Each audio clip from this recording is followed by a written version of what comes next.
Michael, when you look at the efficiency that all five of their starters scored with, some hitting threes, some going to work inside, what does that tell you about the defensive performance as a whole? Well, it speaks to they're a great team, first and foremost, Vinny. They do that every night. They have the best record in the NBA. They have the #1 offense in the NBA, and no one seems to be able to stop that team. So kudos to them. Similar situation to last game where they go now 23 of 48 from the three-point line. Just how does the team continue to get out and prevent those attempts? Well, it's hard. I mean, they lead the league in threes attempted. That's how their roster's been built. You look at their roster, I think they have 7 guys shooting over 40% from three. We have 2. I mean, they have shooting everywhere, off the bench, starting lineup. They get him in transition. They get him off pick and rolls. They have 2 dynamic rollers in Allen and Mobley. Donovan Mitchell had 25 in the first half. We started getting aggressive in the second half. He only had 8. But yeah, it's definitely a challenge, Ryan, to guard the three-point line against that team because they get it in so many different ways, shapes, and forms. But 149 points, obviously, and 23 made threes is not going to cut it. I think that the really important, decisive stretch of that game was second quarter. It was a 21-2 run. Quarters 1, 3, and 4. It's an even game, but just one stretch in that second quarter against that team, and really when you play them, there is no margin for error. And we had a play tonight off of a dead ball when no one had Sam Merrill. There's 5 guys on the court looking around at each other, not talking, and we leave one of the best shooters wide open for a 3.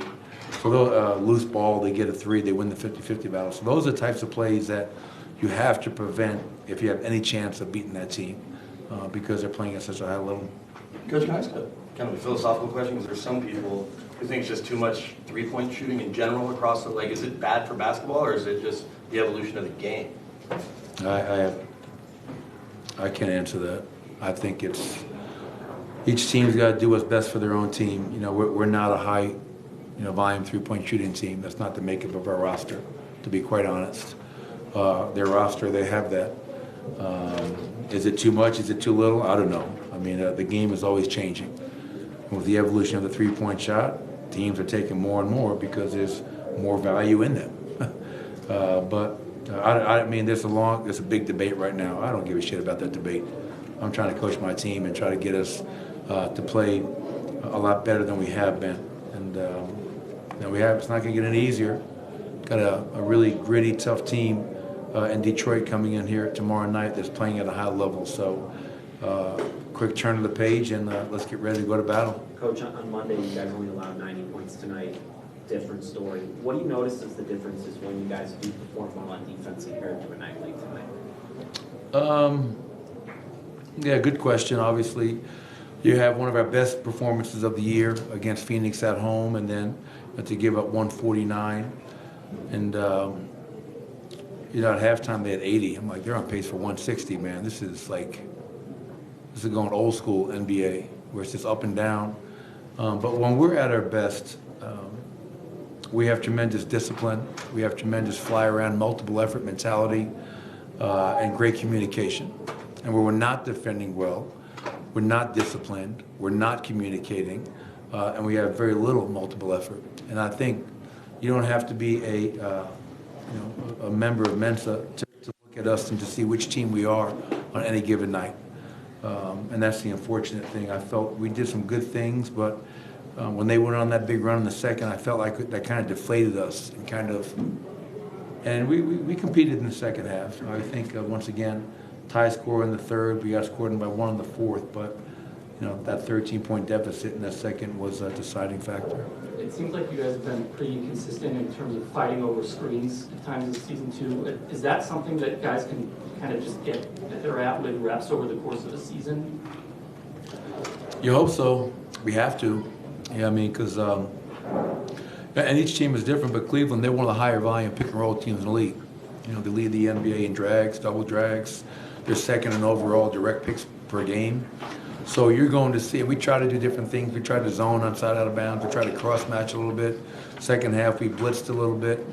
But when it's that high volume of pick and rolls, Bennett, you need your ball handler against the likes of Garland and Mitchell, who are great pull-up three-point shooters, to be able to navigate that screen and fight over and give great rear-view pursuit.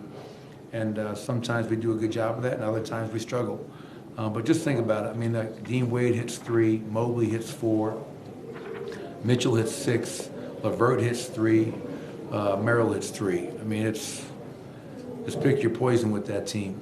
And as I mentioned, I mean, they're on pace for around 71, 72 wins at the moment. So give them a lot of credit. You mentioned that you're not a three-point volume shooting team, and you've won. Like, you're still over 500 despite that, right?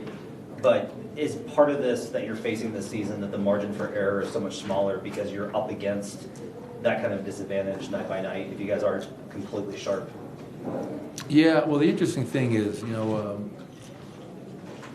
I'm sure that you guys have probably done some analytical studies on this, but so we're an elite offensive team.